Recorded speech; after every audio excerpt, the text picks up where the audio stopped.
Hello everybody and welcome back to Star Citizen. Today I wanted to talk with you about the 3.1 update. Now, looking at the notes right now, the first thing that really just jumps out at me is the modular space stations, what they've been referring to as the truck stops. And they're going to be trying to introduce these in 3.1 for the first time, which honestly I'm very excited over. This adds a whole different layer into trade. Now, I don't know what these are supposed to represent as far as trade routes go. They're definitely going to be a stage up from Outpost. Now, are they supposed to be an intermediary between Outpost and the larger stations like Olisar? Or are they supposed to be kind of taking over for Olisar when it comes to trade?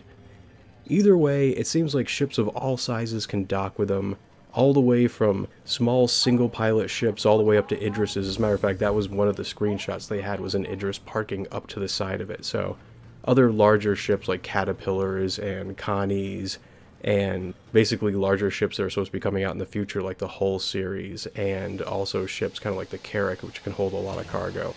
Hopefully they're going to be able to pull up to it and trade in those areas as well with ease, which I'm really looking forward to, and I think it's going to be a very interesting mechanic that they can add to it, as well as the fact that it has like a huge interior section also added into it where it has like possibly unique stores and other places to visit, and is just creating another location for people to congregate around, visit, to meet at, and explore. So I'm really in favor of this. I'm very excited over this. Plus, on top of it, it looks like they're bringing ArcCorp Area 18 back in. Now, why they took it down and are putting it back up, is it going through a major overhaul? Are they removing the kind of, I don't want to call it faked, but it was kind of simulated background of the older ArcCorp and replacing it with an actual planet location that you can join? I mean, can you bring a ship into this instance? Can you fly around to a certain degree? I really don't know, and I'm very interested to see what they do to it. Now, going down the list, going to FPS and space gameplay, it seems like the female player locomotion is being added into the character, which is great because that makes it one step closer to being in-game, which, once again, I'm really looking forward to. I like options. I'm not entirely comfortable with the fact that the Stanton system is a complete sausage fest, except for, like, the inclusion of, like, 2 female characters in the entire game. But, yeah, the sooner they get that aspect of the game in, the more open and inclusive it's going to feel. So I'm all in favor of that. AI locomotion, the AI needs a lot of work. I mean, it's going to be a huge part of this game, and every little bit that they can do to it is very welcomed. Now, shouldered weapons, I'm kind of reading this as you're going to be able to take certain weapons like a rifle or the larger guns and actually holster them over your shoulder as opposed to having it just magnetically being stuck to your back. We'll have to see how that works out. And now we have a whole list of stuff after that, including throwable weapons, fists, knives, takedowns from all sides, knockdowns, and knockbacks. Now, all of this is... I'm actually reading as this game is almost getting like a fighter aspect to it, which is very interesting. It almost seems like me and my org are now going to be able to start doing Fight Club, so I'm really interested in this. It's going to be very interesting. That would be a really neat idea too, is actually having things that are kind of like Fight Club in this game that you can go to. But a lot of these, I mean, obviously they're geared towards silent takedowns, stealth mode, creeping around, throwable weapons we've seen in the game before. The guy threw like a knife and took a guy out from the back of the head, one hit. The same with the takedowns, I've seen that before, which looked really interesting. I can't wait to start kind of delving into that. And going along, it seems like there's a lot more core elements being added to the game, or being worked on, like fuel is one specifically that was labeled. And somebody has been very adamant about me doing a video about fuel consumption in ships, and unfortunately I've not been able to do one because you can't swap out engines right now. So you can't really look at finer bits of information like fuel consumption, range, top speeds, things like that. That information isn't really available to us, so it makes doing a video on fuel consumption very difficult. Other than the fact that right now ships consume fuel at different rates when they're moonside, and that only just kind of makes sense. I've just noticed basically that when me or other pilots are flying smaller ships like single-man, medium fighter craft, we tend to consume fuel a lot quicker than the larger ships do. So. And then, of course, there's other ships like the Caterpillar, which just burns through hydrogen fuel whenever it tries to enter or leave an atmosphere. We don't really have enough information to actually pull specific stats from that right now, and anybody who pretends they do have them, they're just pulling them out of their butt. And it looks like they're going to be working on the criminality system, which I'm very happy about, because the criminality system seems, I'm not going to say broken, it just seems partially implemented, or almost like a tenth implemented right now from where it should be. I generally tend to get 1 degree of a criminal rating anytime I do a minor infraction to things, which in the gameplay doesn't really mean anything. It doesn't affect my status at all, other than the fact that other players can now shoot me and not get a criminal status themselves. But they gotta kill me to do it, so. And then in other instances, I've done stupid things like just parked somewhere where, you know, I actually called ahead, got clearance, parked and landed, and then when I took off, I had like a rating for criminality on my character. It just didn't make any sense. And then suddenly everybody's opening fire on me, and you know, it's just like, I don't know, it just felt very weird and like half implemented. So it'll be interesting to see them kind of refining that to a degree and seeing how they do that. And they're working on physical depressurization of rooms, which hopefully the way I'm reading that is I'm going to be able to depressurize a room. Say if some guy is like kind of hiding in my cargo hold, I can open up the back door and just blast him out, which would be very interesting. And so let's look here. Item degradation is going to start being added into it, meaning they'll be able to fail, or you have like a luck factor, which I'm guessing is going to get you out of a failed state. Service beacons are going to be added in, at least the first version of service beacons. It means we can just start dropping locations and actually bringing people to them by giving them whatever the transponder signal is going to be, or whatever the encoding range, or whatever they're going to want to call it is going to be. And your friends can just hook up to that, see where it is, and get right to where you want them to go to. Also, it seems like they're going to be working on parties and orgs. Because right now, the game has no way of being able to differentiate between somebody who's trying to sneak on board of your ship and somebody who's a part of your party. What I'm kind of hoping you're going to be able to do is, when you set up a party, you're also going to be setting up permissions amongst people who are in that party, and being able to give them, like, the ability to open closed doors, pilot your ship, that kind of thing. So if anybody's not a part of your party and they don't have permissions to actually do something, they're sneaking on board. They're not supposed to be there. And the game will actually be able to track that information now if they put that in. Which, once again, huge thing I'm really looking forward to. Game persistence, that's going to be something that they're going to be working on from now until the end of time. They're going to always be building upon that. Spectrum is going to be integrated further into the system, which will be interesting. The repair and restock system. So you can land at Cryastro right now, and then the menu system comes up and you just choose what you want, but it seems that they're going to be adding to that. And if they're going to be adding things in, like those little repair guns and stuff like that, where you can manually do small repairs onto your ship, that would be awesome. That'd be like a huge thing. Elevators, they're going to be working on elevators. Once again, I think that's going to be a constant thing that they're just refining. And the object container streaming core engine support, once again, another thing that's just going to be continuously being refined over time.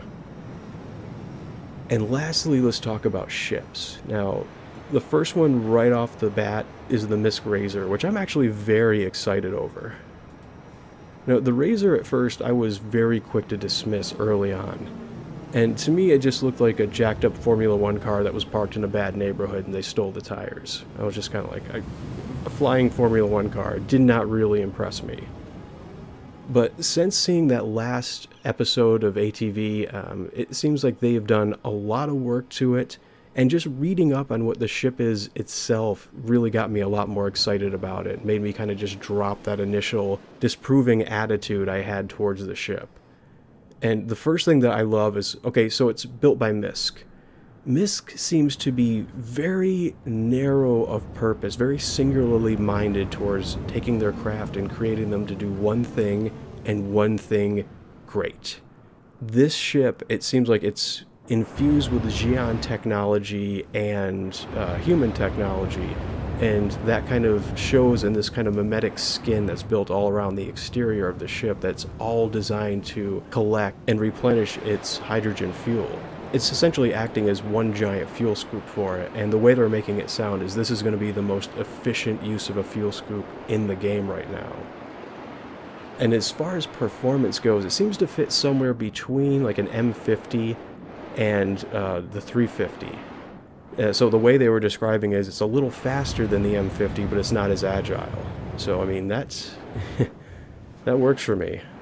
That would make it basically the second fastest ship in the game right now with regards to SCU speed. And one other thing that I really liked about it is they seem to kind of work more on the design of it, making it more sleek and streamlined looking. So it makes it look a lot more like a ship that was designed or was inspired by the look of a Formula One instead of creating what looks like a flying Formula One car. And to me, that's a huge difference. That makes all the difference in the world as far as I'm concerned. I'm actually very excited over that ship. And plus on top of it, I think its size dimensions puts it to a point where it will fit, at least in theory, into the scout hangar bay of the Carrack. And I'm thinking that might be a really interesting alternative as a scout ship for the Carrack. Also, good news, the Anvil Terrapin is going to be coming out in 3.1.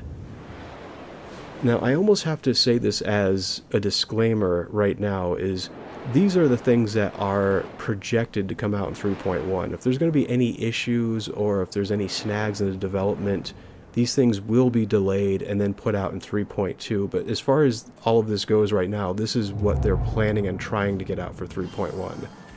So if for any reason at all these things don't show up when 3.1 does come out, it's because basically some snag in development happened that held it up, but it will be coming up in the next update. So yeah, Terrapin, going back to the Terrapin. The Terrapin looks like an awesome single pilot exploration ship. I love the armor.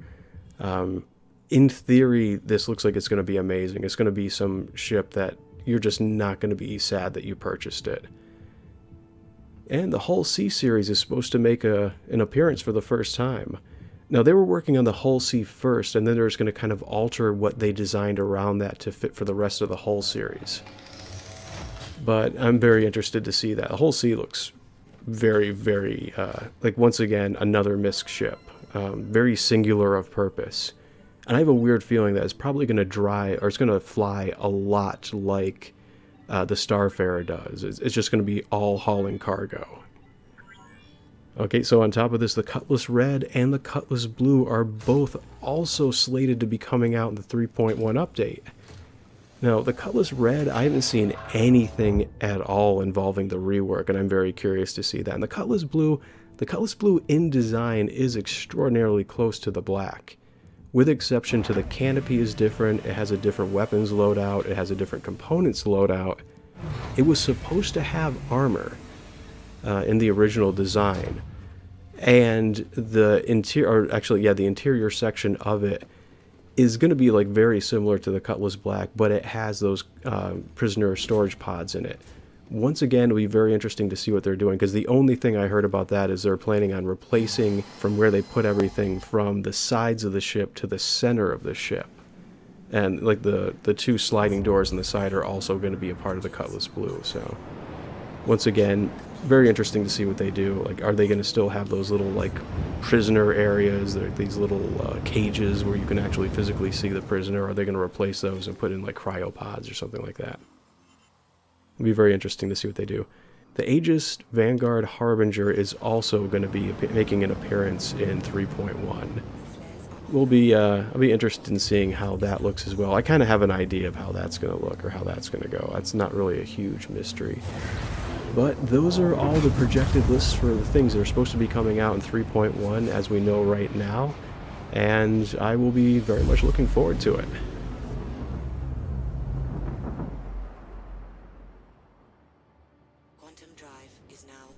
So we are on the very last leg of our journey right now. This is my $1 million run. I've been kind of holding off doing any more cargo runs because I want to do this on camera. It's kind of a staple. Doesn't really mean much in the end, but it's a moral victory.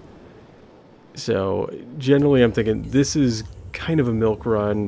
The server was very populated. I was kind of surprised I didn't run into anybody down there when I was doing the trading, but I picked kind of like an out-of-the-way place. I didn't want to leave anything up to circumstance or chance, because I just want to get this done and cross this off my bucket list, so to speak. My Star Citizen bucket list, which is diminishing further and further with every day. There's not much on it anymore. There's not much I haven't done. I still want to do a drug run with you guys. I haven't done that on camera.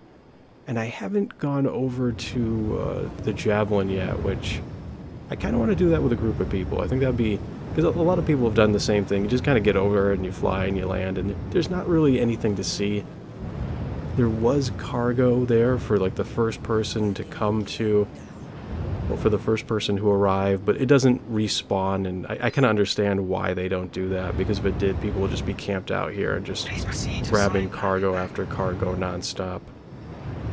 But I think it'd be fun to actually land with a group of people and just kind of screw around for a little bit.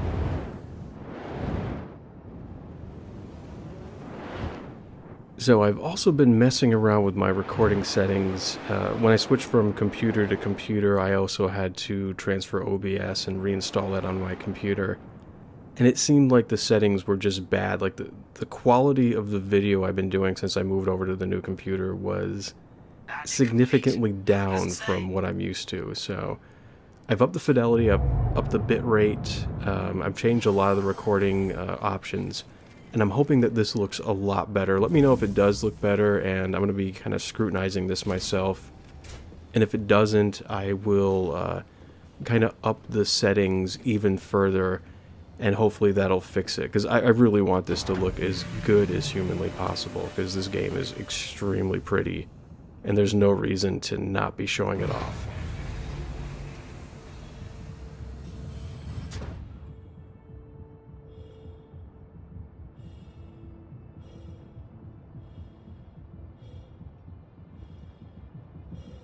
Alright, so hopefully I don't have a heart attack before I can sell off my goods.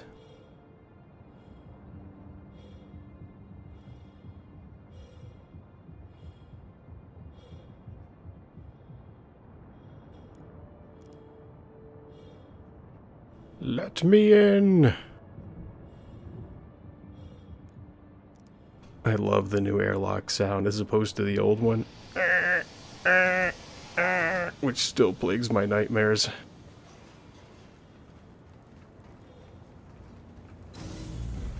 Welcome to the Port Olingar ship deck. Please press the screen to continue. Okay, here we go. This is my balance as it currently stands.